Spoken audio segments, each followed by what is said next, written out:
Bueno, muy bienvenidas, muy bienvenidos a esta actividad de presentación de este trabajo. Tenemos, algunas invitadas, algunos que están llegando todavía, que van a participar del panel dando sus impresiones, dando una lectura sobre este trabajo que hicimos. Estoy acá también con Verónica Torras, que es la directora de Memoria Abierta, que va a contarnos un poco de qué va este proyecto. Y bueno, después de eso le vamos a dar la palabra a nuestras invitadas, invitados, y luego de eso vamos a tener la oportunidad de dialogar, de escuchar. Queríamos decirle que esas postales son, que están en las sillas, y tenemos algunas más por ahí, esa postal es la tapa del libro, que no es un libro impreso, entonces, bueno, es un libro digital, pero bueno, queríamos, aunque sea mostrarles esa tapa, esa imagen, y en la parte de atrás hay un QR que lo pueden seguir con el celular y entonces encontrar directamente la publicación.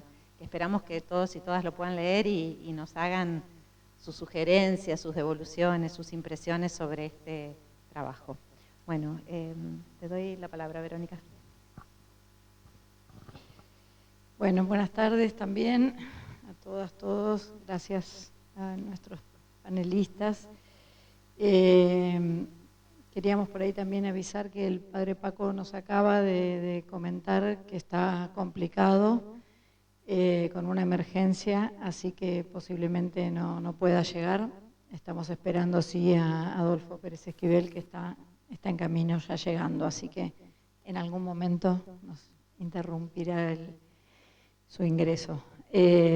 Bueno, pero esto era una presentación muy breve para contarles un poco el sentido de este trabajo de Memoria Abierta, que tiene que ver con la reconstrucción justamente de todo un movimiento que fue fundamental en el Cono Sur y fue fundamental también, ahí me parece que están ingresando porque, bueno, pasen, ¿no? Fue fundamental también para la conformación del movimiento de derechos humanos a nivel del Cono Sur, que es este movimiento ecuménico o estas redes ecuménicas que se conformaron en los años, fundamentalmente en los años 70 y 80 en nuestra región o subregión, y que obedecieron por un lado a un clima de época muy particular, muy distinto en algún punto al que vivimos hoy, y obedecieron en su conformación, ¿no? A un momento, a un clima político surcado por un fuerte deseo y una fuerte expectativa de transformación social y política, de transformación religiosa también. Al calor como de este clima político es que se fueron generando estas redes, atravesadas también muy fuertemente por la solidaridad y por el compromiso, fundamentalmente por el compromiso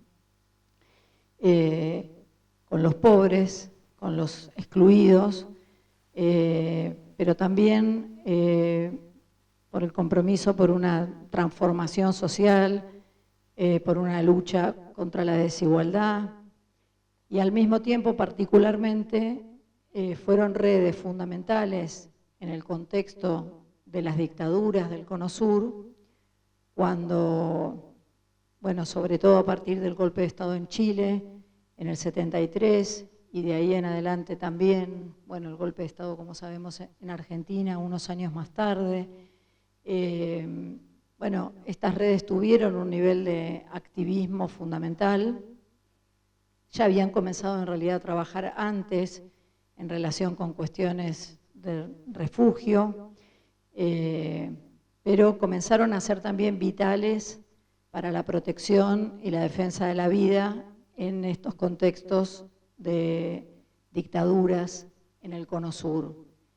Fueron también fundamentales, creo, en términos de transmisión de una experiencia y de una metodología de trabajo que las organizaciones de derechos humanos fueron también tomando y asumiendo, vinculada al registro de las violaciones a los derechos humanos, al trabajo de acompañamiento, al acompañamiento en términos de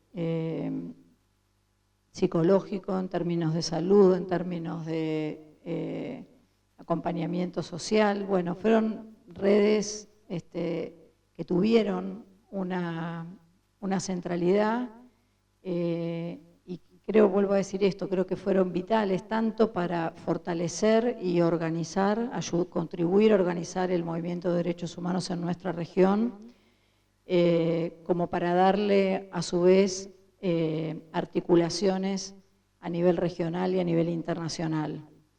Y de esta manera también permitir la difusión y la denuncia de lo que estaba pasando en nuestros países a nivel internacional. Nuestro trabajo un poco de estos años ha sido intentar reconstruir cómo fue que se constituyeron estas redes, cuál fue el rol de las organizaciones del norte global y cuál fue el rol de las organizaciones del sur global, que en general fueron, en principio, este era un poco nuestro punto de partida, las organizaciones, entre comillas, asistidas, pero en realidad a medida que íbamos avanzando en esta investigación nos íbamos dando cuenta que en realidad se trató de articulaciones muy horizontales, que estas redes funcionaron de una manera muy horizontal, a diferencia tal vez de lo que pasa hoy.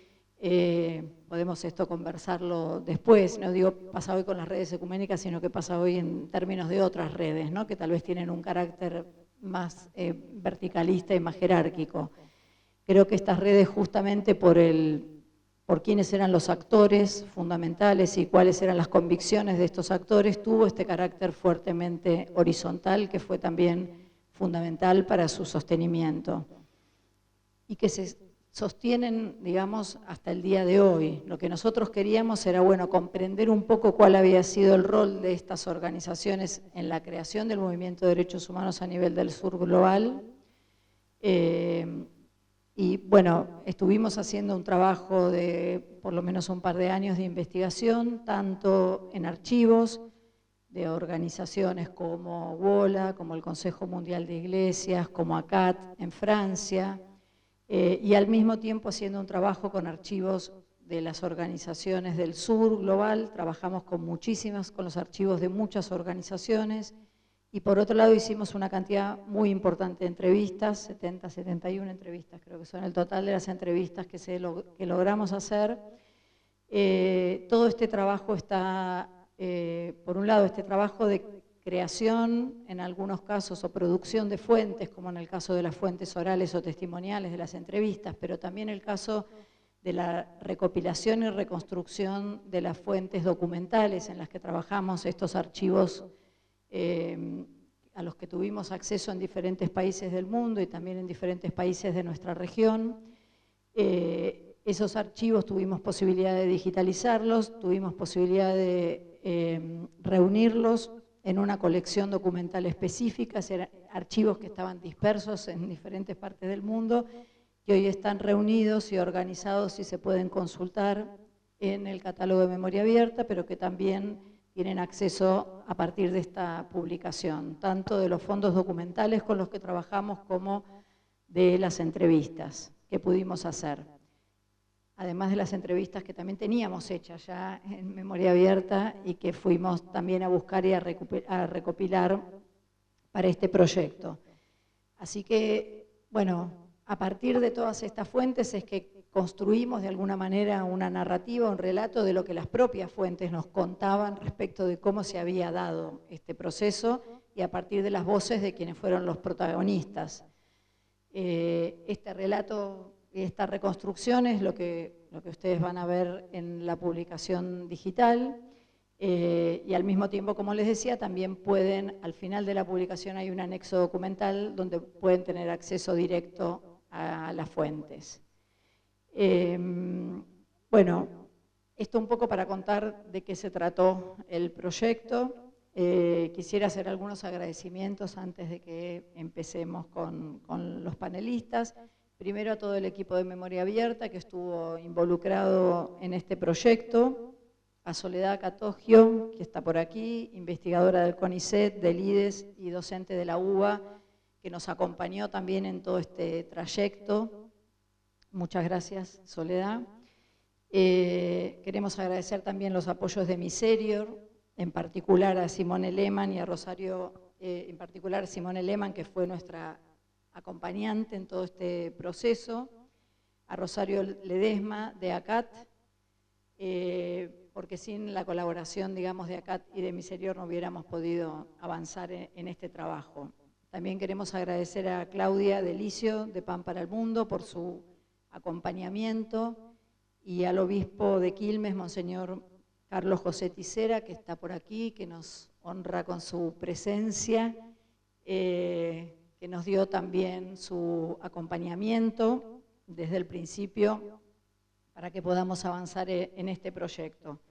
A las redes regionales con las que compartimos el compromiso por preservar la memoria del pasado reciente, en particular al Museo de la Memoria y los Derechos Humanos de Santiago de Chile, al Memorial de la Resistencia de San Pablo y a Fe en la Resistencia de Montevideo, porque todos ellos nos aportaron también fuentes testimoniales de protagonistas fundamentales de estos procesos, tanto en Brasil, en Uruguay como en Chile. A pastores y religiosos de la Iglesia Evangélica del Río de la Plata y de la Iglesia Metodista Argentina, que nos abrieron las puertas de sus archivos institucionales y también de sus archivos personales, a Daniel Bruno y Arturo Blateschi, a sacerdotes y miembros de la Iglesia Católica, en particular al Monseñor Mario Melanio Medina, integrante del CIPAE de Paraguay, y al arzobispo de Mendoza y presidente de la Conferencia Episcopal Argentina, Monseñor Marcelo Colombo. Ahora voy a leer unas palabras que nos mandó justamente el Monseñor Colombo. Bueno, a todas las organizaciones ecuménicas de derechos humanos que fueron y siguen siendo protagonistas de esta experiencia que reconstruimos en esta publicación, que se entusiasmaron con nosotros con este proyecto, que nos acompañaron en todo el proceso y que nos compartieron también fuentes y fondos documentales y testimoniales. Al MED, a la Mesa Ecuménica, al CERPAG, a CAREF, a FASIC, a CAT, al Consejo Mundial de Iglesias y a UOLA. También a las compañeras de la Fundación Ecuménica de Cuyo, que han formado parte de este trabajo desde Mendoza, y a María Cecilia Asconegui y a la Universidad del Comahue, que también nos dieron su acompañamiento desde Neuquén. Voy a leer unas breves palabras del Monseñor Colombo, después de haberle compartido la publicación, nos mandó este texto. Valoro agradecido el aporte que supone este trabajo, que me acerca a tantos aspectos de la vida y el aporte de las iglesias en relación con la realidad latinoamericana y argentina. Mi experiencia personal como cura de Quilmes, crecido junto a Monseñor Novak y a tantos hermanos y hermanas del MED, siempre aflora cuando me acerco a estas evocaciones llenas de sentido, no exento de conmoverme al recordar y seguir apostando desde este lugar de servidor del bien común. Estamos ante un trabajo documental muy bueno.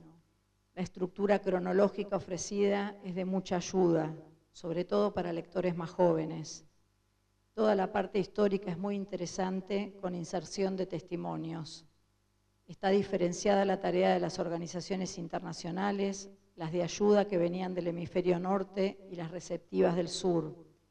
Es interesante el recorrido por país: Argentina, Chile, Paraguay, Brasil, Uruguay. Dediqué una lectura detenida por razón de mi misión como obispo de Mendoza en el relato sobre el armado del Comité Ecuménico de Acción Social de Mendoza, del MED Argentina y de la experiencia chilena.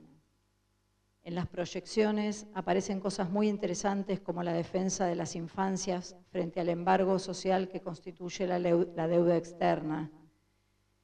Largo capítulo con mucho de Quilmes.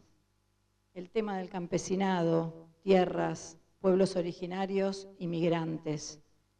no se soslayan temas que suscitan la discusión, como el feminismo, la teología LGTBQ+, y el derecho al aborto. Y, bueno, termina diciendo este texto: muchísimas gracias y mi bendición fraterna, lamentando no poder acompañarlos. Marcelo Colombo, arzobispo de Mendoza y presidente de la Conferencia Episcopal Argentina. Así que bueno, por ahí con estas palabras de él cerramos esta primera parte de la presentación, no sin decir que en realidad el interés fundamental también de este trabajo no tiene que ver solamente con un trabajo de arqueología y de reconstrucción histórica y de reposicionamiento de la memoria de este movimiento, sino con el deseo de que este movimiento que permanece activo, que permanece ligado, que potencialmente tiene todavía la capacidad de estar presente en muchos lugares de nuestra América Latina, pueda fortalecerse en este contexto que nos toca particularmente atravesar hoy, donde nuevamente la desigualdad, la violencia vuelven a tener un lugar lamentablemente bastante central en la realidad de la mayoría de nuestros pueblos, y en ese punto es donde nos parece que la memoria en realidad que es una práctica política, no es solamente una práctica de reconstrucción, sino que es una práctica política. Apostamos, esta es también nuestra idea, que este trabajo funcione como un acicate para que la memoria de este proceso pueda seguir activándose hoy para dar respuesta, no solamente de manera defensiva en lo posible, aunque esa es un poco la posición en la que estamos hoy, lamentablemente en gran medida, pero bueno, la apuesta es un poco reactivar estas redes en este momento donde vuelve a ser tan necesario que estemos juntos y que sigamos manteniendo, ¿no?, activa nuestra solidaridad. Así que bueno, eso, muchas gracias.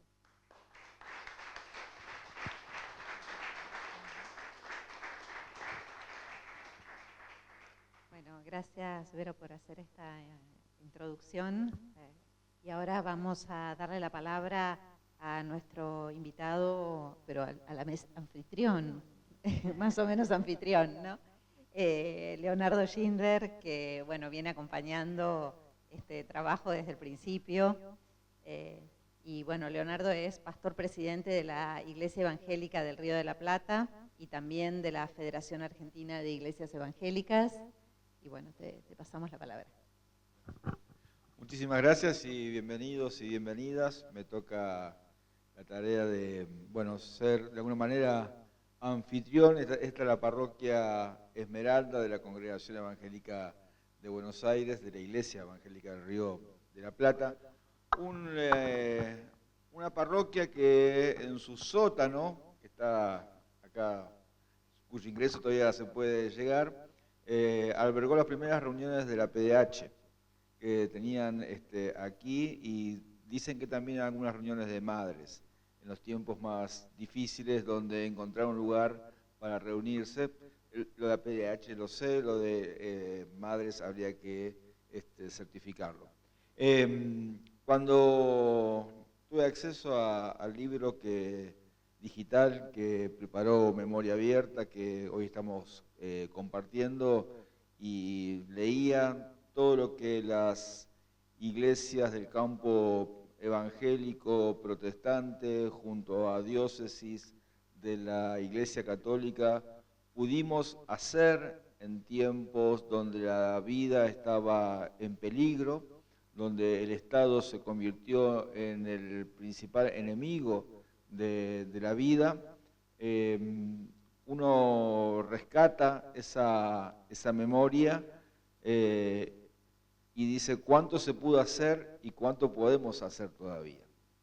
De alguna manera soy también hijo de esa iglesia ¿no? Yo tengo 57 años y en los 80 tenía un poco más de 16, 15, 14. Y yo crecí viendo a esa iglesia que se comprometía con los derechos humanos. Una iglesia que, bueno, figuras como Esaine, Nova, Blatesky, Pagura, Echegoyen, Reinig, y tantos otros, y también tantas otras, tenían un compromiso. Las madres, vimos los juicios a las juntas militares, nos reuníamos con el grupo de jóvenes para ver esos juicios. Crecimos con una iglesia que tenía un compromiso en el campo de los derechos humanos y quienes fuimos parte de esa generación lo tenemos de alguna manera en el ADN. No fuimos víctimas de la dictadura, pero sí hijos de una generación que fue a rescatar a las víctimas, que procuró que haya memoria, verdad y justicia, que reparó y cuidó a quienes habían sido sus víctimas, que reclamó por aquellos y aquellas que estaban detenidos y desaparecidos. Y en ese sentido yo rescato muchísimo y celebro la tarea que hizo Memoria Abierta, porque es fundamental tener memoria de aquello que fue y de aquello que fuimos capaces de hacer en ese tiempo. Y celebro que la memoria también sea abierta, en el sentido de que levanta preguntas para el contexto que estamos hoy. Hoy la vida sigue estando en riesgo y el Estado también sigue siendo lamentablemente protagonista y los Estados siguen siendo protagonistas de esa vida que está en riesgo. El mecanismo de explotación parece no tener límites hoy, parece no tener límites. Estamos discutiendo ahora una reforma laboral en la que te pueden dar 3 días, 4 días de vacaciones, 5, después te los doy. Digamos, el nivel de explotación, jornadas de hasta 12 horas de trabajo, digo, sin contar todo el daño ambiental que se está generando, los niveles de transferencia de recursos de los sectores populares a los sectores concentrados de la economía, no tiene límites, no tiene límites. Estamos viviendo un tiempo de explotación sin límites. Y eso asusta porque uno dice, ¿hasta dónde van a ser capaces de llegar? ¿Hasta dónde van a ser capaces de llegar? ¿Cuánto más nos van a sacar? ¿Cuánto más nos van a sacar? Cuando llegó el obispo Tisera, bromeábamos recién, bueno, nos van a sacar mucho, pero no nos van a sacar ni la alegría ni la esperanza. Hasta ahí vamos a poner un límite. Pero creo que lo que Memoria Abierta hace al traer este trabajo es poner de vuelta en valor lo que se hizo, que fue un proceso de compromiso con la vida, compromiso con las personas, compromiso ecuménico. Nadie quiso protagonismos. Acá había que arremangarse y había que hacer algo. Lo que saliera, lo que se pudiera, denunciar, hacer, cobijar, albergar, cuidar a la gente, sacarla del país si era necesario, cuidar a los que entraban y no tenían dónde estar. Me da la impresión, que viene Ana. Bueno, ahora sí, listo, paramos de hablar, que siga Adolfo. Bueno. ¿Cómo está, Adolfo? No. Agua.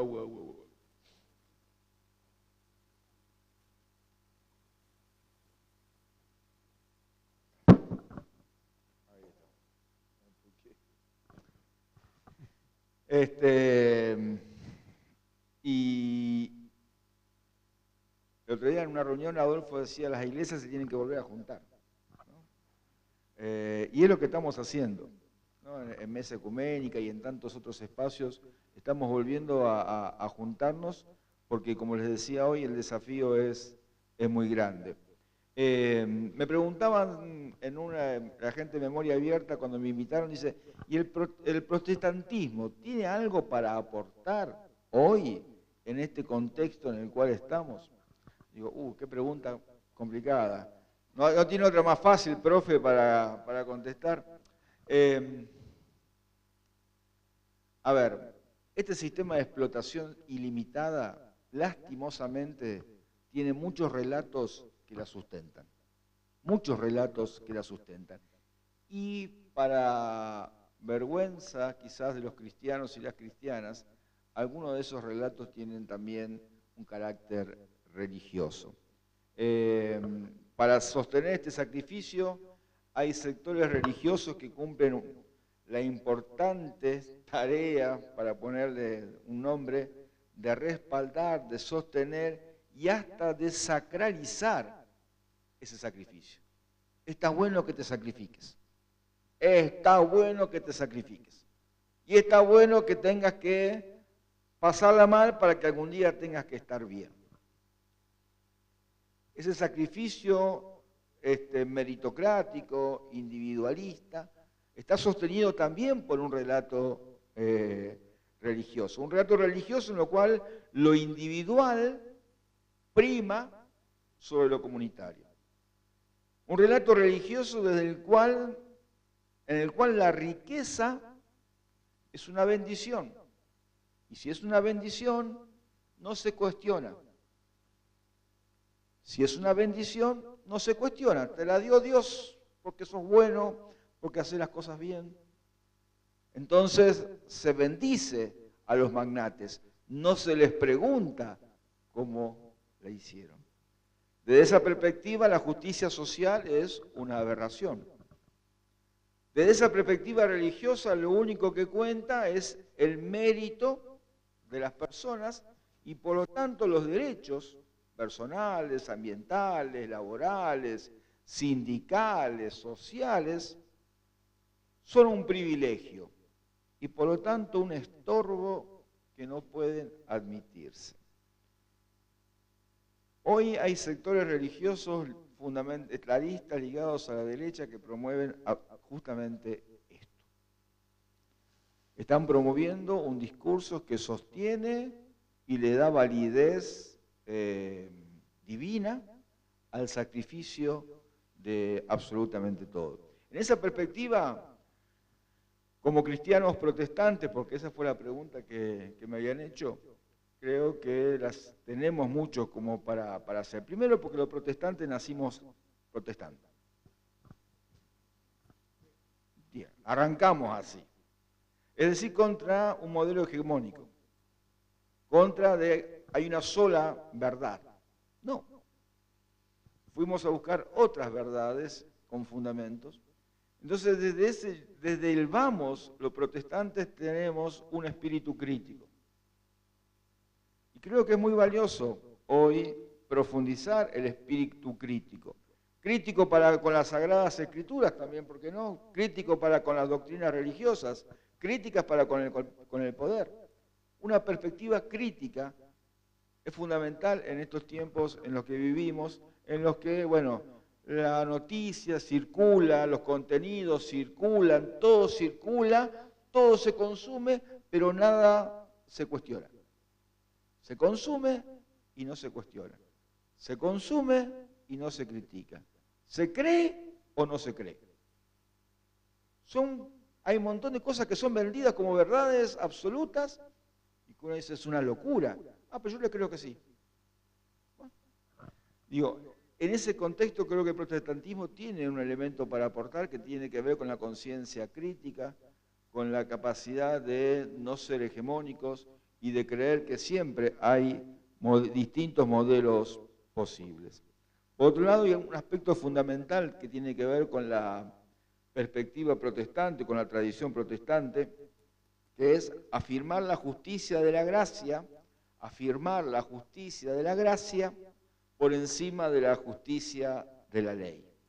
Es decir, que una persona es valiosa porque sí, y tiene derecho porque es un hijo o una hija de Dios, y que no tiene que andar ganándoselo, sino que le es dado. Su solo hecho de ser una persona, hijo o hija de Dios, ya lo hace una persona digna. Y creo que ese principio de la justicia por la gracia y no por la ley hace que justamente pongamos los derechos por encima de los méritos. Los derechos por encima de los méritos. Otra cuestión me parece propia del protestantismo es lo que tiene que ver con esta lectura histórico-crítica de las Sagradas Escrituras. No nos aferramos a los fundamentalismos.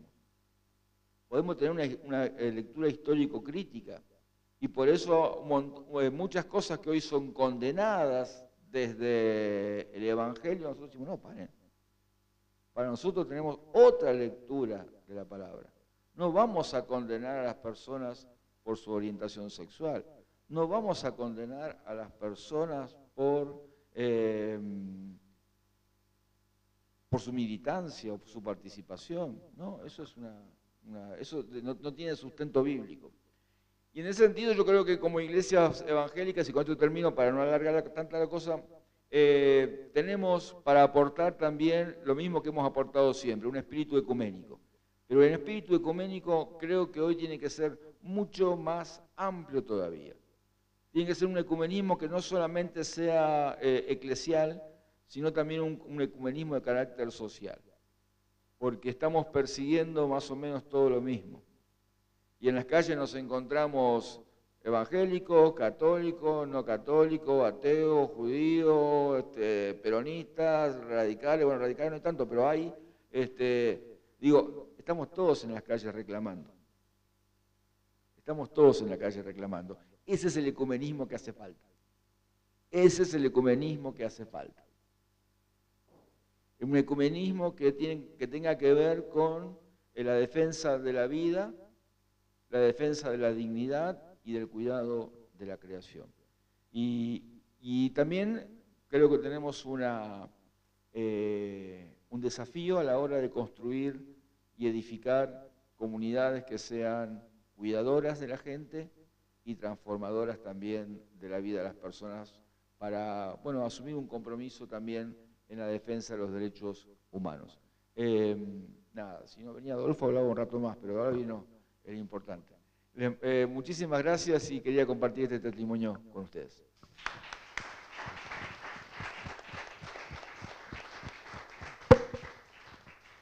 Bueno, vamos a darle tiempo a Adolfo que llegue, que respire y en un ratito te damos la palabra. Ahora, bueno, como dijimos al principio, este fue un proyecto que involucró gente de varios países que por las limitaciones del espacio y el territorio no están con nosotras hoy acá, pero sí queríamos traer la palabra de un compañero en este momento de Paraguay, de CODEUPI de Paraguay, Dante de Leguizamón, su secretario ejecutivo, que nos grabó un pequeño mensaje para compartir aquí.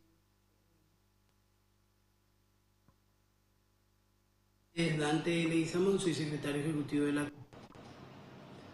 Mi nombre es Dante Leguizamón, soy secretario ejecutivo de la CODEUPI, de la Coordinadora de Derechos Humanos del Paraguay. Saludamos la iniciativa y la presentación de este importante informe realizado por Memoria Abierta con el apoyo de Miserio para recuperar el trabajo y el aporte importantísimo que han realizado las organizaciones ecuménicas durante las etapas de nuestras dictaduras en Latinoamérica. En Paraguay el trabajo de las iglesias fue sumamente importante en los procesos de las ligas agrarias, en los procesos de construcción de una memoria crítica y en construcción de ciudadanía para pensar que otro Paraguay era posible en ese momento y para seguir resistiendo frente a las crueles dictaduras que vivimos en nuestros países.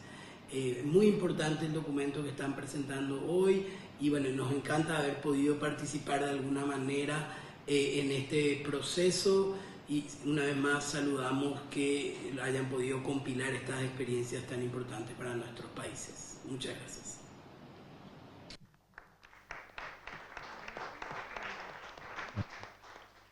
Bueno, seguimos entonces ahora con Le vamos a dar la palabra a Neca Jara, es una militante territorial de San Vicente, trabaja temas de salud comunitaria y es integrante, una de las animadoras en realidad de la cooperativa de trabajadores rurales. Bueno, le damos la palabra. Bueno, muchas gracias. Gracias a Memoria Abierta por este trabajo, por esta convocatoria. Para mí tiene gesto de redención todos estos tipos de encuentros, ¿no? En el sentido de recuperar toda esta historia, todos estos aprendizajes que de distintas maneras fuimos transitando por distintos lugares, por distintos territorios del país, de Latinoamérica. El ecumenismo es algo que permite trazar, conectar, ir más allá de las fronteras.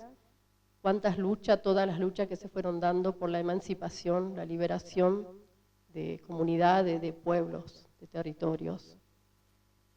Yo vengo mi historia tiene que ver más con las comunidades de base, en la zona de Quilmes, ahí justo está el obispo de Quilmes. Bueno, yo en la década de los 80 y los 90 era una activista ahí bastante inquieta, movediza de las comunidades de base, y que era una iglesia viva, una iglesia, acá resonaban mucho estas palabras, ¿no? Una iglesia al servicio de la vida, de la historia, la salvación en la historia, ¿no? Que discutíamos tanto en esos tiempos, ¿no? Nos vamos a salvar en la medida en que seamos capaces de redimirnos en la historia, de recuperar nuestra historia y de hacerla nuestra.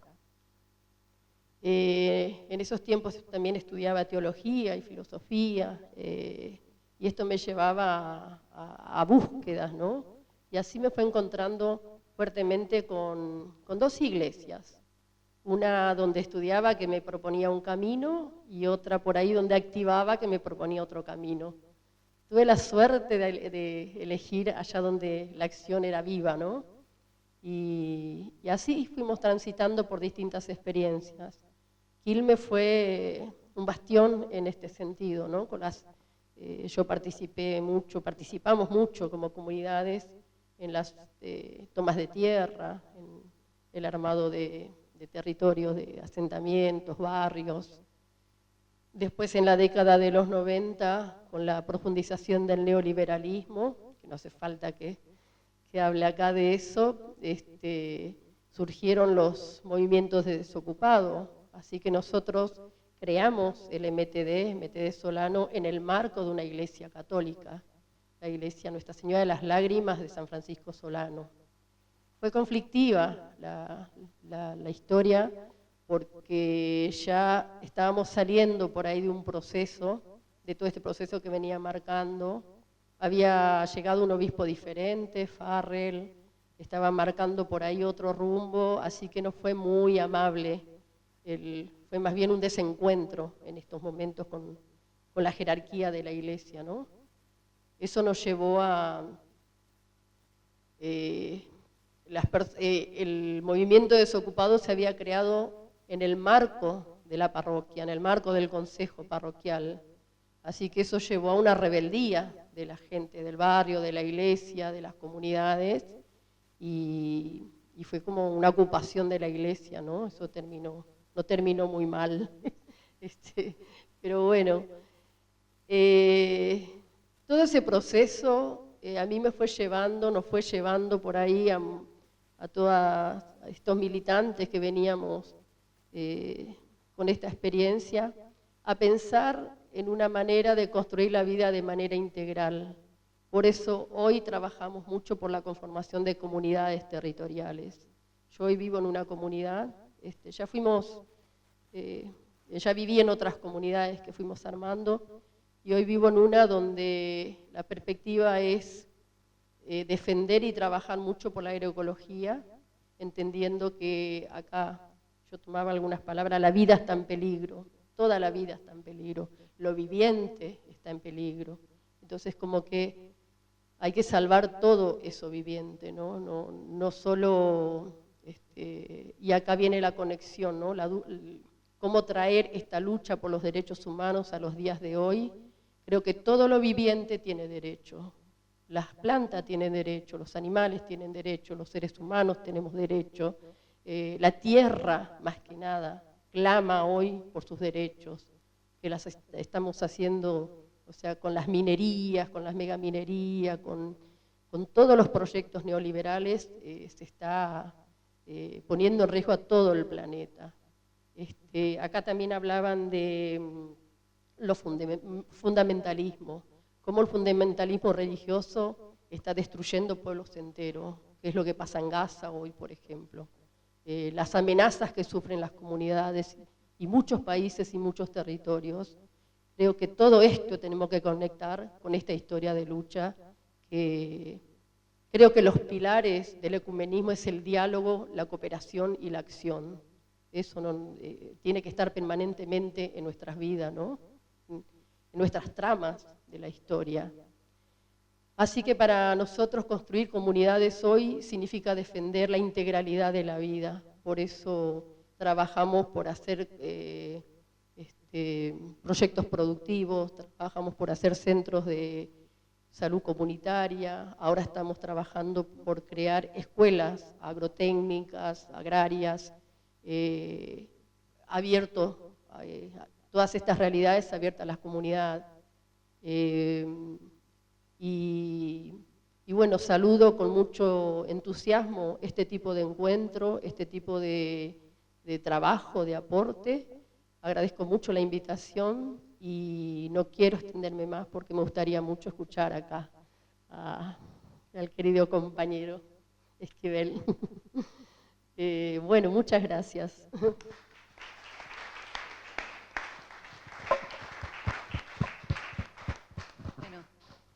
Vamos a compartir muy brevemente otro saludo, otro mensaje de un compañero, en este caso de Uruguay, un joven animador de una red también en Uruguay que es Fe en la Resistencia, que participó de alguna forma de esta publicación porque dialogó mucho con nosotras y nos compartió entrevistas sumamente valiosas de Uruguay, de alguna gente que ya no está en este mundo. Entonces, bueno, a través de ese trabajo que viene haciendo Fe en la Resistencia, las pudimos traer a esta publicación y a esta investigación que estamos llevando adelante. Así que queríamos compartir, es un mensaje muy breve también de Nicolás Iglesias.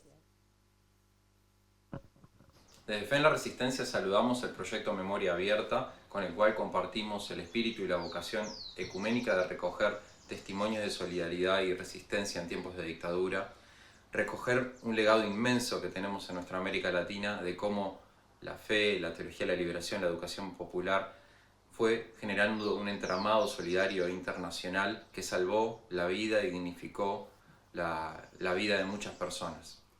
En la actualidad también vivimos tiempos de autoritarismos, de uso de la religión, del uso del nombre de Dios para atacar los derechos de personas, de la diversidad de mujeres, de migrantes, discursos de xenofobia, de nacionalismos, y por eso nos preocupa compartidamente, entre Fe en la Resistencia y este proyecto, que podamos dar otras claves de lectura entre religión y derechos humanos y dar otras claves también en clave testimonial, o sea, dar cuenta de que las iglesias también han cumplido y cumplen hoy un papel importante en la defensa de los derechos humanos. Preguntarnos hoy quiénes son los perseguidos, quiénes son los excluidos, quiénes son los pequeños y las pequeñas, quiénes son los que no tienen lugar justamente en este tiempo de Navidad para vivir, para nacer, para desarrollarse. Por eso este proyecto de Memoria Abierta nos parece fundamental, porque fortalece nuestras redes ecuménicas, nuestras redes de solidaridad, que hoy también son muy necesarias para resistir los autoritarismos que también se establecen muchas veces usando en vano el nombre de Dios.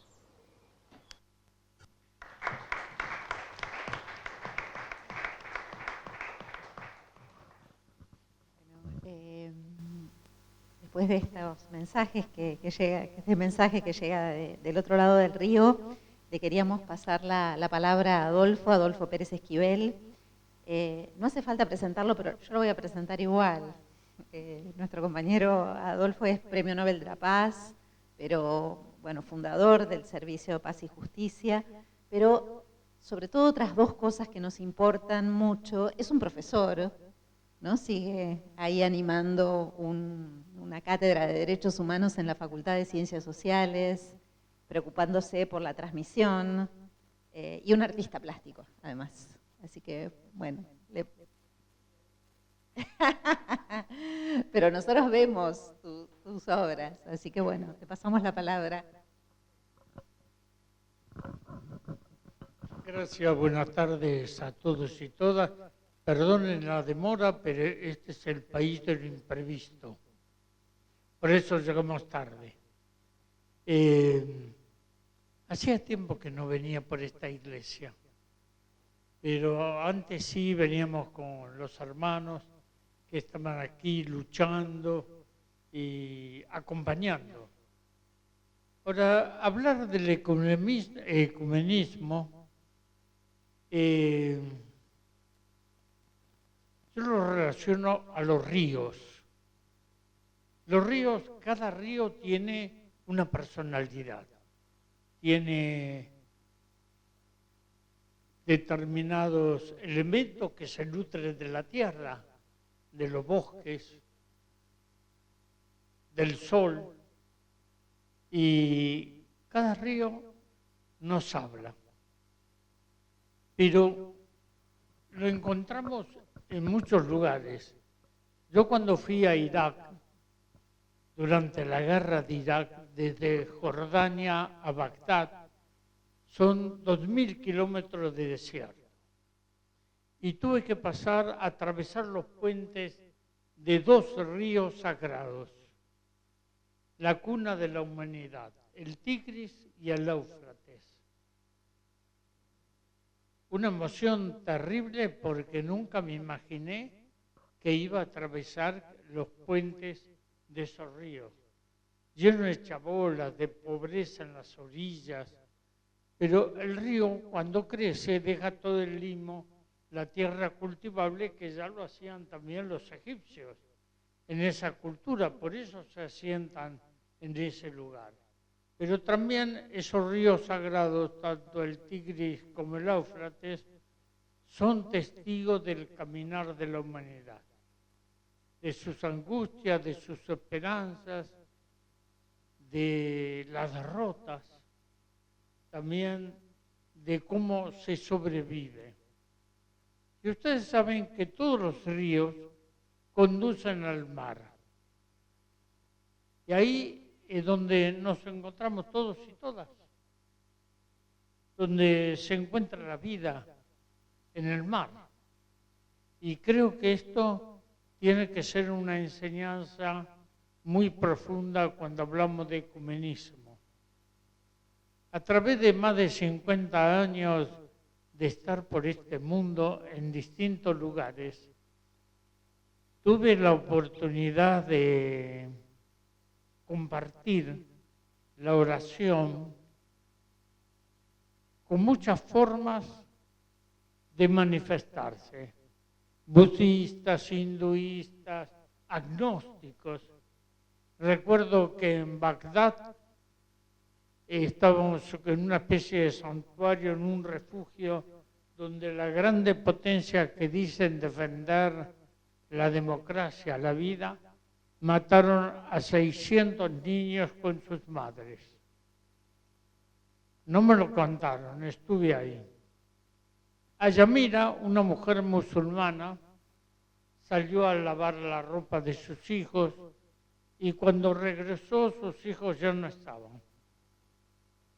Entonces, Yamira generó en ese espacio, en las ruinas, comenzó a poner y pedir a las familias víctimas también de la guerra, pedirles fotos, escarpines, juguetes de los niños. Y entonces ahí se transformó en un santuario. La gran potencia decían que habían bombardeado un fuerte, un centro militar. Y no, fueron mentiras.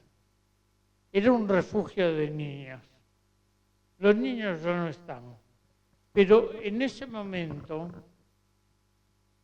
incluso no conocíamos muchos idiomas árabes, distintas expresiones, nos reunimos en ese lugar, nos tomamos la mano y cada uno oró desde su comprensión, de su vivencia. Me acuerdo que al lado yo tenía un agnóstico. Me dice, yo no sé qué orar, no sé orar porque no creo en Dios. No te preocupes si no crees en Dios. Dios cree en ti. Es así las cosas, ¿no? Y cada uno expresó, oró desde su creencia, porque la fe tiene muchas manifestaciones, ¿no? Muchas veces, esto también lo he conversado con amigos de caminada por el mundo, como el Dalai Lama, Desmond Tutu y tantos aquí, Pagura, ¿no? Carlo Gattinoni, y sería largo la lista, pero todos ellos están presentes. Y creo que esto de saber que todos los ríos convergen en la mar es reunirnos, pensar. Es la oración compartida. Me gustó mucho que hablaste de la comunidad eclesial de base, porque también esto lo vivimos en el nordeste de Brasil con don Donald Cámara, con Fragoso y con Samuel Ruiz en México y con tantos. El mismo Serpac. Los iniciadores son de la iglesia metodista. El pastor R. Smith, norteamericano, uruguayo por adopción. Y les voy a contar algo que me contó él. Un día voy al Uruguay y nos sentamos porque teníamos que tratar cosas de todo el trabajo. Y me contó que él durante la Guerra Civil Española era camillero. Sacaban los muertos y los heridos del campo de batalla. Y así días y días los llevaban al hospital, a los muertos y a los vivos, y a los semivivos. Los llevaban al hospital. Entonces, un día está una monjita con el director del hospital y el hospital dice, Dios, hermana, esta gente lo que hace, el sacrificio que hace para sacar del frente de batalla a los heridos, a los muertos, y están todos los días. Y dice, sí, doctor, tiene razón, pero no se olvide que el cielo es católico. Entonces, existe esto, ¿no? De la apropiación de Dios y del cielo. Si nos apropiamos de Dios, no es el Dios que amamos. Entonces, la gratuidad de la fe es otra cosa, eso no tiene barreras. La podemos compartir. Las comunidades eclesiales de base en la favela de Río o en el nordeste de Brasil, era para celebrar, era para honrar a Dios, pedirle también que nos ayude, es para compartir la palabra, ¿no? El otro día estuve en la diócesis de Quilmes, aquí está el hermano Tisera, fuimos allá a compartir con este gran hermano que fue, que es Jorge Novak, ¿no? Estuvimos viendo los archivos, pero también toda la tarea en el movimiento ecuménico que hizo Jorge Novak y lo que dejó como testimonio de todo eso. Pero ahí no hay barreras, no hay esta discriminación que yo soy dueño de la fe. Nadie es dueño de la fe. Nadie es dueño. Sí podemos compartir. Y yo digo que tenemos dos cosas que compartir. No hay que ser pretencioso, porque muchos quieren compartir todo. No, dos cosas. Uno, el pan que alimenta el cuerpo y el pan que alimenta el espíritu. Y la libertad, porque sin libertad no podemos amar. Qué palabrita terrible, el amor. Y ayer, en el acto que tuvimos en la casa de Nazaret, me acordé de esa monjita chiquitita, Elia estaba al lado mío, y decían, la Madre Teresa, ¿no? La Madre Teresa, que nos encontramos cada tanto, y una vez en los Campos Elíseos, la Casa de Gobierno de Francia, invitado por el presidente François Mitterrand y por su señora muy amiga nuestra, Daniel, estaba lleno de embajadores, de dignatarios, no sé, mucha gente. Y Teresa me dice, yo no sé de lo que habla esta gente. No, hablan, dicen muchas cosas y no entiendo. Dice, y entonces le digo, siguiéndole la corriente, Teresa, ¿qué entendés? Y era muy pícara la monjita, me dice, mire, yo entiendo una sola cosa. Esto me está cargando, ¿no? Y entonces le sigo la corriente. Decirme, Teresa, ¿cuál es esa una sola cosa que entendés? Y me dice, hay que poner el amor en acción. El amor sin acción no tiene frutos.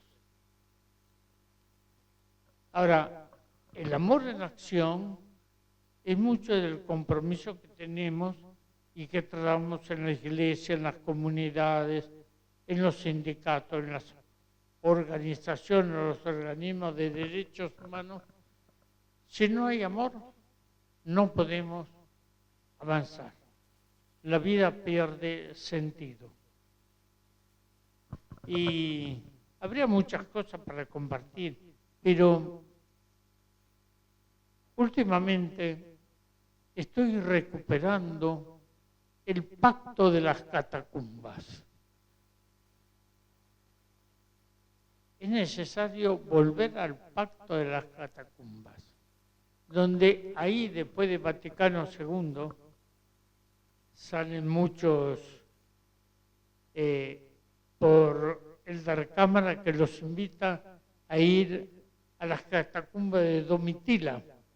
Yo he estado muchas veces y la última vez que estuve me llamó mucho la atención porque había un póster en las catacumbas con Enrique Angelelli, un póster de Angelelli, porque fue uno de los que participó del concilio. Era obispo de Córdoba, o auxiliar de Córdoba. Y me asombró mucho eso, porque entrar por esos túneles abajo, los corredores, bajar y ver lo que pasó ahí con toda esa gente que dio la vida por la fe. Yo digo que las semillas de los mártires no mueren, porque son semillas de vida, ¿no? Pero también cuántos hermanos de distintas denominaciones. He pasado por la India, he estado en los monasterios y en cada uno de ellos aprendí que todos vamos al mismo sitio. Y que ahí es donde últimamente estoy leyendo el Subut. No sé si lo sintieron nombrar. El Subut, que no es una religión, pero aporta muchísimo de las religiones, fundamentalmente del Evangelio. Y dice algo que me impresionó. Dice que cuando uno muere, no es que no pasa nada, pasan muchísimas cosas, no nos damos cuenta, ¿no? Se cierran las puertas de las emociones y de las sensaciones y que se abre la puerta del alma. Y ahí es donde vamos a entrar a caminar y ver qué hicimos mientras estuvimos aquí en la tierra. Yo perdí a un hijo hace 1 año y medio y esto me ayudó mucho a comprender que después de la muerte hay vida, ¿no? Esa vida que nos trasciende y nos muestra otras realidades. Yo digo que comenzamos un nuevo safari. Eso, comenzamos a caminar y a comprender muchísimas cosas. Y así a veces con Desmond Tutu, el arzobispo de Sudáfrica, de Johannesburgo, hemos conversado también, hemos zambado juntos. Sí, hemos zambado en Brasil. Ni bien se siente el sonido de los tambores, se ponía a zambar y yo lo seguía, pero lo imitaba. ¿Cómo zambaba? Pero extraordinario. Con el Dalai Lama también aprendí muchas cosas. Con Daisaku Ikeda también, donde hemos publicado un libro juntos de las distintas miradas que tenemos desde el budismo al cristianismo. Pero el ecumenismo es eso. No es diferenciarnos, sino sumar fuerzas del espíritu, de la conciencia, de la realidad que vivimos. Hoy estamos realmente en un mundo muy complejo, muy complejo. Antes de venir terminé una nota que a Venezuela, Estados Unidos le declaró la guerra. No, pero ¿quiénes van a ser la víctima de la guerra? No ellos, el pueblo. ¿No? Tenemos que alzar nuestras voces y unirnos desde la fe, porque uno tiene la esperanza de que otro mundo es posible y que tenemos que participar y construirlo en comunidad. No en el individualismo. El individualismo nos asfixia y nos quita la creatividad. Pero si compartimos el pan y la libertad a través de la fuerza de amar, estamos seguros que vamos a construir un nuevo amanecer para nosotros y toda la humanidad. Gracias.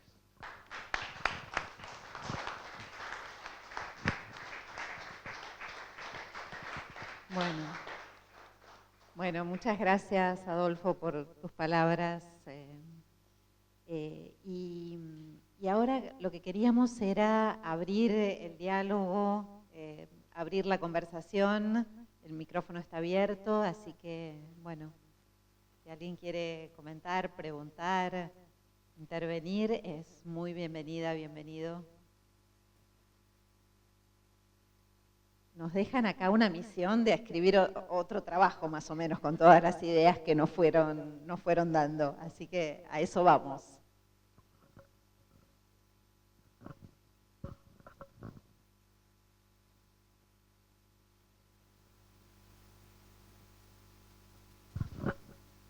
Hola, buenas tardes.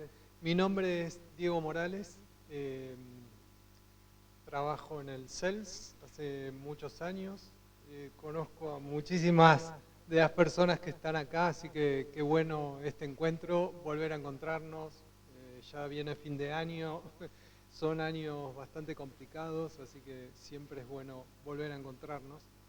Pero lo que me generó la invitación que me hiciste, Vero, y la reunión en sí, es advertir que gran parte de los procesos que yo tuve que compartir a niveles territoriales, en todas las ocasiones me cruzo con este escenario, con las iglesias en esos espacios, ¿no? Acá tengo por suerte, acá una gran compañera, Violeta Correa. Los pasos que empezamos a dar en materia de protección de refugiados fue con CAREF, fue la mano de CAREF y a ver qué posibilidades había de introducir ahí alguna línea de activismo legal, a partir de algunas conversaciones que estábamos teniendo con otras organizaciones, por ahí no de la iglesia, pero sí que estaban impulsando temas de activismo legal. Y después cuando vamos a trabajar temas de indígenas, que el CEL ya tenía una tradición en temas de indígenas, en la zona de Salta, en los lotes 14 y 55, nos volvemos a cruzar con la iglesia, en ese caso la iglesia anglicana, pero también la iglesia anglicana trabajando con las comunidades wichís, pero también la iglesia católica trabajando con las familias criollas, una experiencia sumamente interesante, ¿no? Y claro, el aporte nuestro por ahí estaba más vinculado con lo legal, pero sabemos desde que se fundó el CELS que lo legal es una estrategia, ¿no? Entonces, bueno, sí. Y lo que me puse a pensar es que siempre estuve envuelto en estas líneas de acción, en estas líneas de movimiento que proponía este ecumenismo, ¿no? Entonces, gracias por la invitación y creo que la investigación nos va a servir, ¿no? para tener algunos procesos de reflexión dentro de nuestras organizaciones y tratar de seguir consolidando estos puentes, ¿no? Así que muchas gracias. Hola, ¿qué tal? Buenas tardes.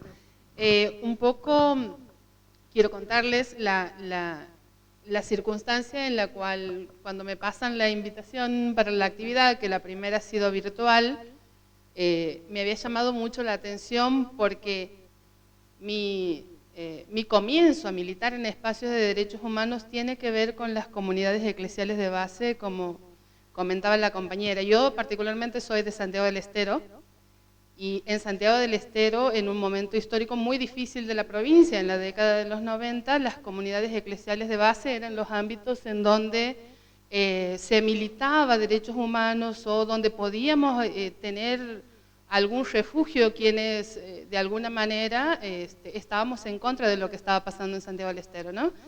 Y las iglesias fueron eso, la iglesia católica en mi caso, y en el de muchos jóvenes que hemos empezado a militar allá en la década de los 90, y que recuerdo que las reuniones que nosotros teníamos de procesos de formación en derechos humanos eran precisamente en la Casa Diocesana.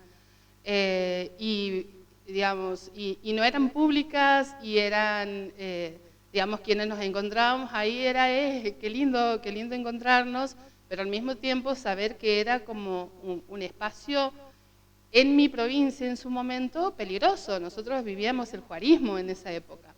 Entonces, cuando después sigo militando en distintos espacios y cuando me integro a la PDH, en la PDH encuentro un lugar que tenía mucho que ver también con esto, ¿no? Del compromiso de las iglesias con la lucha y la defensa por los derechos humanos. En ese sentido, pienso que en este tiempo complejo en el que estamos viviendo ahora, encontrar esos puntos en comunes que ya se han encontrado en distintos momentos históricos del país no es imposible, y que hay muchos ejemplos o que hay muchas experiencias que se pueden rescatar y que tiene también que ver con esto, ¿no? de las concesiones entre los distintos espacios. Aquí del panel han salido algunas afirmaciones, como por ejemplo, ninguno buscaba el protagonismo, todos nos arremangábamos, íbamos a trabajar por algo en común. Bueno, eso creo que hoy tiene que ver con la defensa del derecho a la vida, ¿no? Como la defensa del derecho a la vida en otra época, con distintas formas o con distintos matices, creo que es lo que pasa hoy. Hay que ponerse de acuerdo sobre determinadas cuestiones o determinados ejes que nos atraviesen a todas las organizaciones de derechos humanos, ¿no? Con distintas miradas, con distintas contribuciones, pero que desde la historia nos muestra que no es imposible.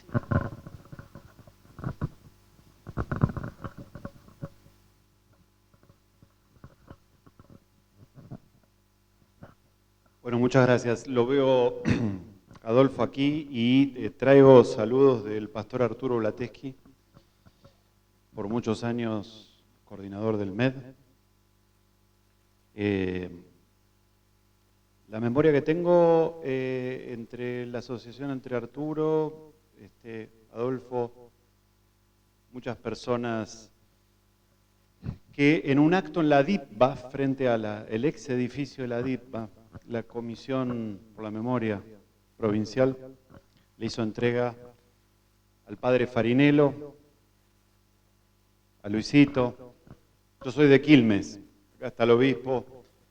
Crecí en el grupo de jóvenes de la parroquia de Arturo, con Luis y con tanta gente querida que pasó por allí. Y recuerdo ese acto hermoso en donde estuvo Luis, estuvo tantas otras personas recibiendo una carpeta de la Comisión por la Memoria, de todos esos años en donde esas comunidades eran fuertemente vigiladas, ¿no es así? Creo que eran vigiladas porque supieron tejer aquello que la compañera decía, que se ponía en acto en esas memorias, no solamente un ejercicio de mirarse para adentro, sino de comprender la urgencia del gesto solidario y de la práctica política.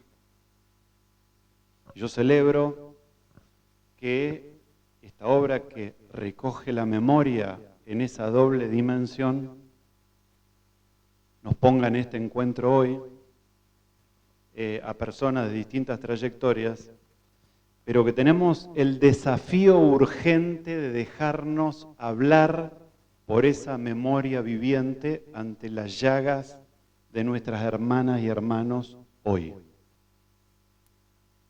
Porque al culto a la brutalidad le tenemos que decir basta.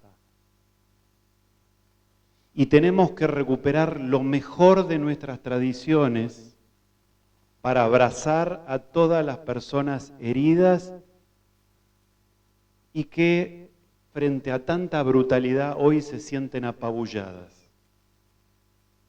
Por eso creo que este acto hoy nos tiene que motivar a refrescar la pasión por encontrarnos con ellas y ellas y seguir tejiendo redes,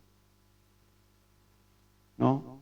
Porque al fundamentalismo, al odio, a la desapropiación de derechos no le vamos a hacer ni cosquillas si no somos capaces de que esas redes sean profundas, amplias, abiertas y bien articuladas.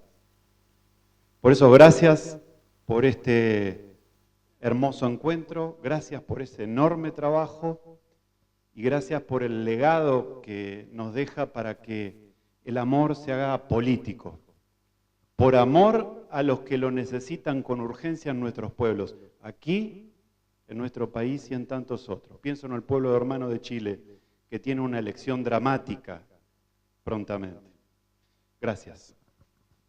Agarren un palito cualquiera y traten de hundirlo en la arena. Es relativamente fácil. Después agarren 5 palitos y traten de hundirlos en la arena. Después agarren un montón de palitos y traten de hundirlos en la arena. Van a ver que es imposible. Van a ver que es imposible. Entonces, esta cuestión de juntarnos también tiene que ver con la cuestión de una sobrevivencia, de poder resistir en unidad los embates, como decía Daniel, de una cultura del odio, del sacrificio innecesario, de la cultura del atropello que estamos viviendo, pero para eso tenemos que poder juntarnos los que piensan distinto, pero queremos hacer cosas iguales.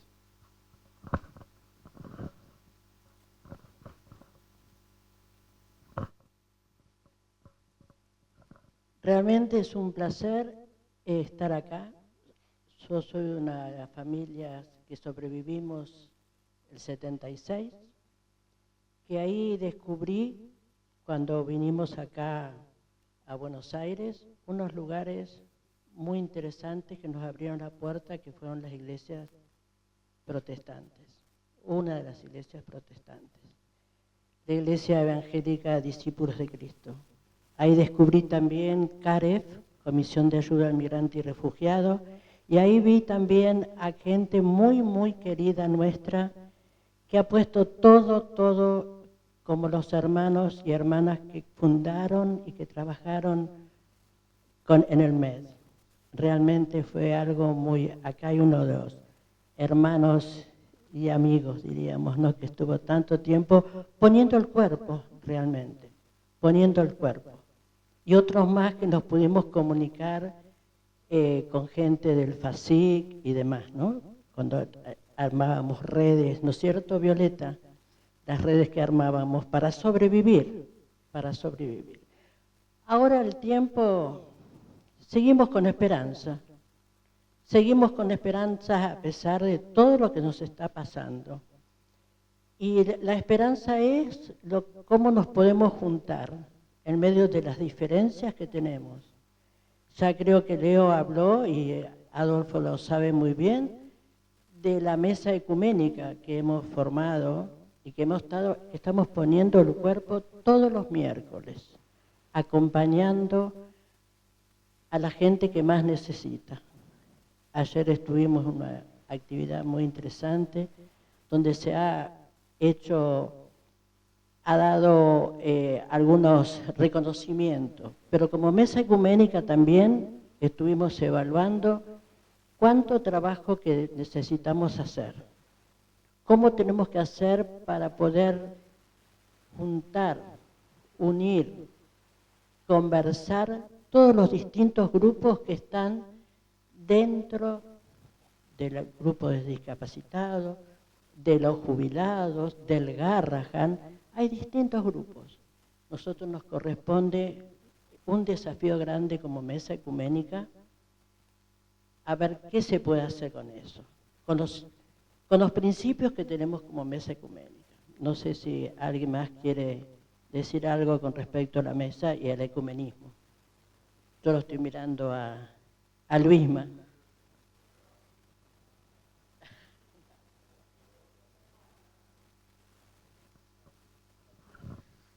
Bueno, tengo que hablar. Bueno, la verdad que agradezco este espacio y esta oportunidad de hacer memoria. Sé del enorme esfuerzo que han puesto los compañeros y compañeras de Memoria Abierta. Éramos medios esquivos, ¿no? Siempre estábamos a las corridas con tanto activismo. Con respecto a este trayecto, cada vez que hablo con Arturo, con Hugo García, otro de los fundadores del MED e integrante de la CONADEP, yo le digo, nos han dejado la vara demasiado alta, ¿no? Porque cuando uno habla de esos próceres como Novak, Pagura y tantos otros, cuando vemos la lista de quienes fundaron el MED ahí en la Santa Cruz, ¿no? ¿Cuánto desafío nos presenta en el día de hoy, ¿no? Y Ana planteaba esto de la mesa ecuménica como un espacio más, ¿no? Los curas de Opción por los Pobres, el CERPAG, la FAIE, el MED, ¿no? caminando juntos, y se dio algo muy interesante. ¿Por qué se formó la mesa ecuménica? Porque nos dimos cuenta que en las calles estábamos todos, pero desparramados. Entonces dijimos, bueno, empecemos a juntarnos y a acompañar a las organizaciones sociales, a las organizaciones sindicales, en este caso los jubilados. Los miércoles es el espacio de todas las luchas, ¿no? Así que estamos ahí haciendo una breve celebración inclusiva, participativa, y después acompañar lo que pinte. Y a veces nos pegan alguna bala de goma, los gases ya tenemos todos los sabores, como es que hemos probado, pero bueno, estamos ahí, digamos, ¿no? Y de alguna manera ese encuentro en la Santa Cruz, allá en el 76, fue eso. Eran todos hombres y mujeres de fe que estaban ya comprometidos con la dignidad humana, con esta descripción tan linda que hizo Leo, ¿no? Desde la fe, ¿no? Y dijeron, bueno, juntémonos y hagamos algo, ¿no? Y así pasaron 50 años. Desde la diversidad de la fe, ¿no? Siempre tomo como parámetro al APDH, que se fundó unos meses antes, ¿no? Desde la diversidad de las diferentes posiciones políticas, religiosas, sindicales, se conformó entre hombres y mujeres la APDH. Desde la diversidad de la fe de iglesia se conformó el MED. Y desde esta diversidad también estamos ahí construyendo la mesa ecuménica. Y ya que estamos, hacemos un aviso parroquial. El próximo miércoles 17, a partir de las 16:30, vamos a estar en Plaza San Martín haciendo una expresión de repudio a la intervención armada de los Estados Unidos a Venezuela. Va a haber un documento que vamos a leer y también jugarnos a militar también esa causa, digamos, ¿no? Lo que está sucediendo parece que es impensable. Si me hubieran dicho hace un par de años atrás que estaríamos viviendo esto, yo diría, no, es ficción, digamos, es alguna película de Hollywood que queremos. No, lo estamos viendo ahora en vivo y en directo. Así que ojalá que nos podamos encontrar. Es una agenda terrible la que tenemos de aquí a fin de año, pero hagámonos un lugarcito este miércoles ahí en Plaza San Martín para expresar toda nuestra solidaridad al pueblo palestino y el enorme desafío que tenemos para trabajar con los amigos y amigas venezolanas de aquí de Argentina, ¿no? Voy a decir algo que puede ser muy audaz. Algunos están a favor de la intervención de Estados Unidos a su patria, ¿no?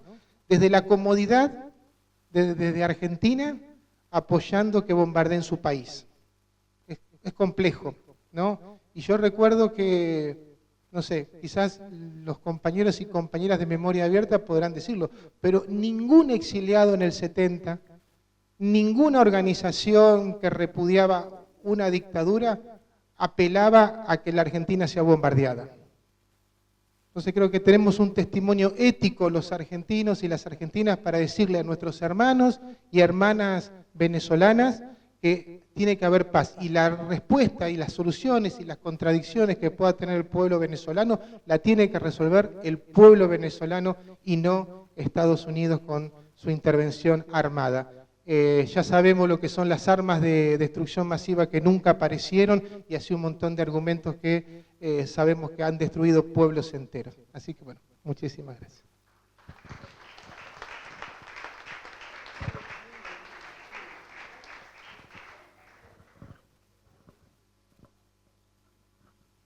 Yo quería agregar una cuestión, que también es cierto que todo el ecumenismo de los años 80 y 70 fue posible también en parte porque hubo organizaciones a nivel global, digamos, que apoyaron y que acompañaron, y que a partir de los 90 comenzaron de alguna forma a retirarse de América Latina y de América en general, es decir, organizaciones del norte como el Consejo Mundial de Iglesias, la Federación Luterana Mundial, el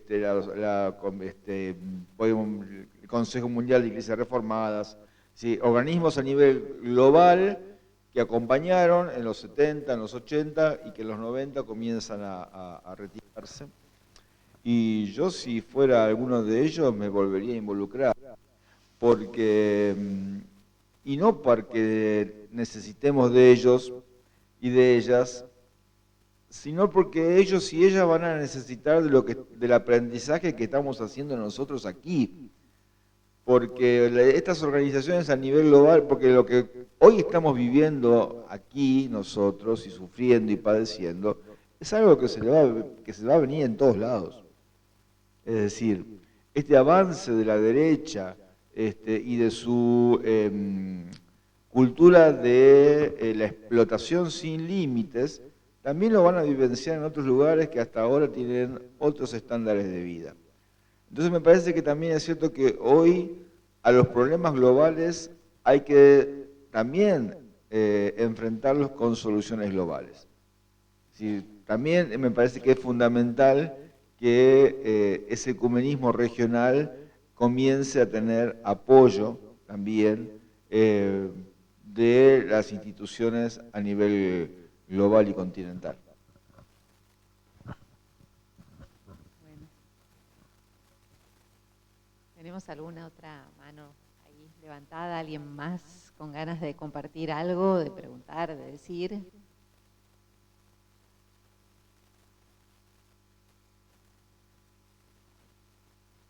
Bueno, podemos entonces dar por cerrado por lo menos esta etapa. Nos vamos llenas de ideas, ¿no? Nos vamos con, bueno, nuevos testimonios para buscar, nuevos archivos, nuevas preguntas.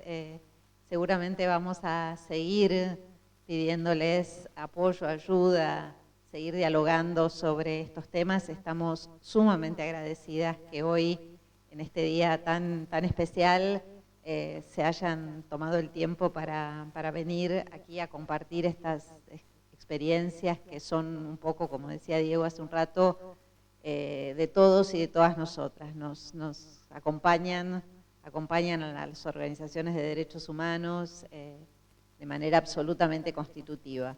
Les agradecemos mucho a Leonardo, a Neca y a Adolfo que hayan estado acá leyendo y compartiendo con nosotras estas palabras. Y bueno, la seguimos. Ahora la invitación es ir a la plaza, a la marcha de la resistencia, ir juntas, juntos. Estamos, bueno, aprovechando que estamos muy cerquita. Así que, bueno, hacia allá vamos. Gracias.